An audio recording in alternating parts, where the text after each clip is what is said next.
नहीं करेंगे हम कुछ समय बाद Bangladesh is reeling from a seismic shift in its political landscape. Prime Minister Sheikh Hasina, who held the reins of power for 15 years, has stepped down amid violent protests and fled the capital, Dhaka, for India. Her departure marks the end of an era and plunges the country into uncertainty as demonstrators continue to clash with security forces, leading to hundreds of fatalities.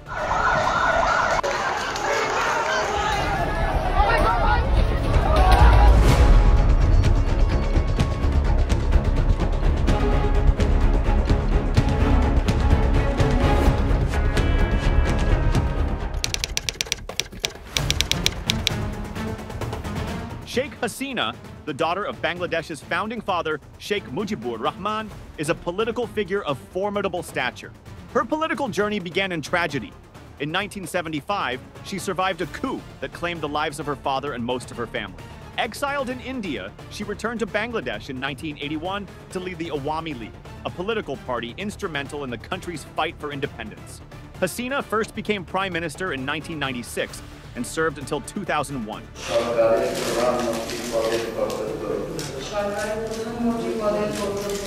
After a brief period in opposition, she reclaimed leadership in 2009.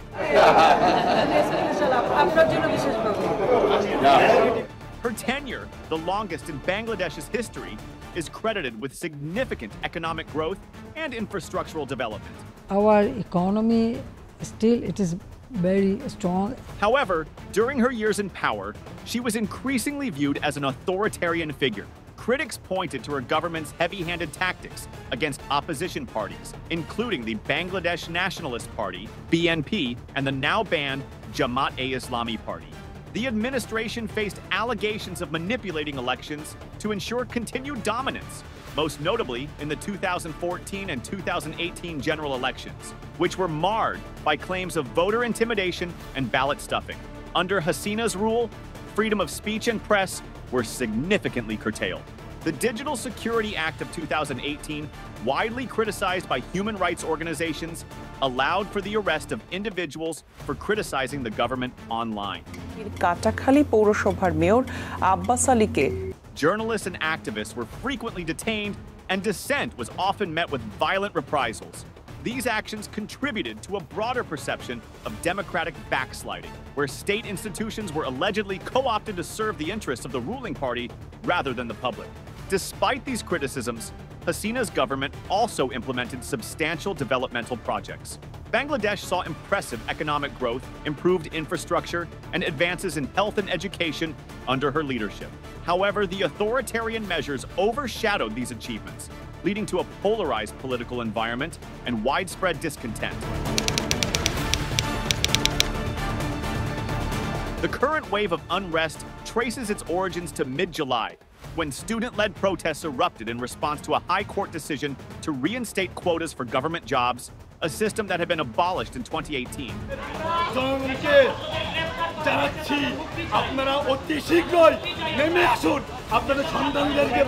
The quota system reserved over half of civil service positions for specific groups, including descendants of those who fought in the 1971 Liberation War.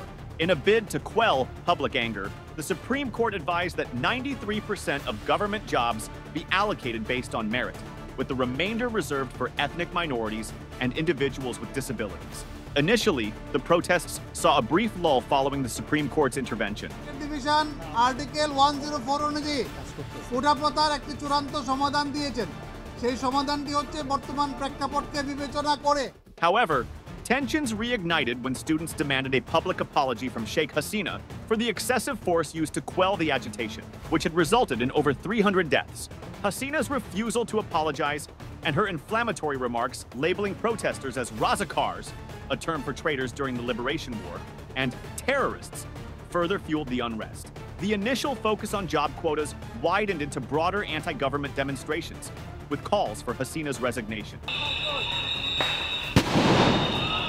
The unrest reached a critical point on Sunday, resulting in violent clashes that left dozens dead, including police officers.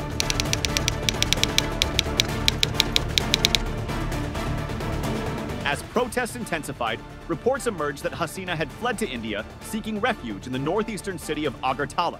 This development was confirmed by multiple intelligence sources, signaling a dramatic turn in the crisis. As Bangladesh, the 8th largest country in the world by population, freed itself from an autocratic ruler, its people erupted in celebration on the streets. To show our students who have sacrificed in their life that we are with you. And alhamdulillah, after 14 days of bloody war, today we are free. However, critics did not mince words. Nazma Akhtar, president of the Somilito Garment Workers Federation, sharply rebuked the ousted prime minister, accusing her of damaging the country, its economy, and its people. The sentiment was clear. Shame on Bangladesh PM Sheikh Hasina for fleeing Dhaka. In her absence, Bangladesh's army chief, General Waker-Uzzaman, announced the formation of an interim government. সেখানে আমরা সিদ্ধান্ত নিয়েছি যে একটা interim government আমরা form করব এবং interim গভর্নমেন্টের মাধ্যমে এই দেশের সমস্ত কার্যকলাপ. In a televised address, he vowed to restore order, investigate protest-related deaths, and seek the president's guidance on establishing a new government. The country has suffered a lot, the economy has been hit, many people have been killed. It is time to stop the violence. General Zaman stated he urged students to return home and promised that the military and police would cease firing on protesters. আপনাদের জানমাল এবং আপনাদেরকে আমি কথা দিচ্ছি যে আপনারা আশাহত হবেন না।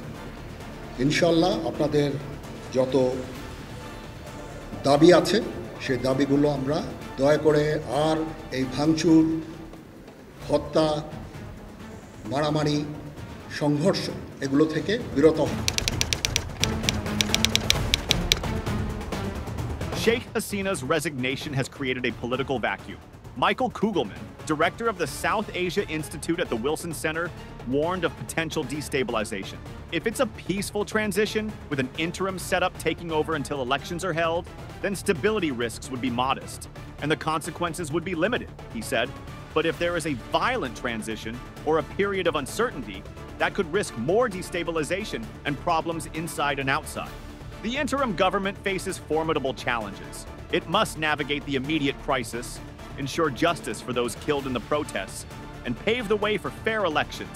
I don't think that things would become more democratic and so on, particularly because given the polarization in Bangladeshi politics right now, it's really a very messy situation at this point. But I think for now, in the immediate term, the best outcome, if she were to step down, if the Prime Minister were to step down, would to be some type of temporary government that essentially holds down the fort until the country is ready for elections.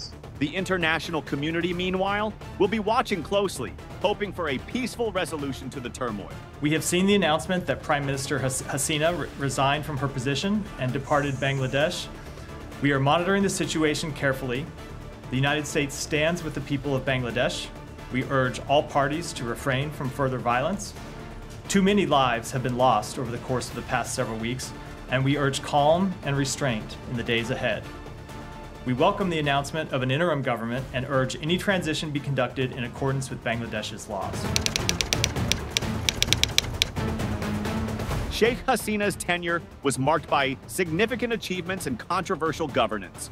Under her leadership, Bangladesh saw impressive economic growth, improved infrastructure, and advances in health and education.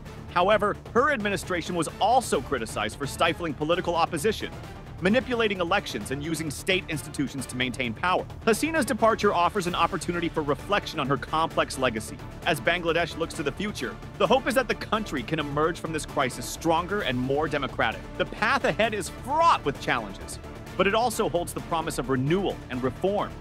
The resignation of Sheikh Hasina is a watershed moment in Bangladesh's history.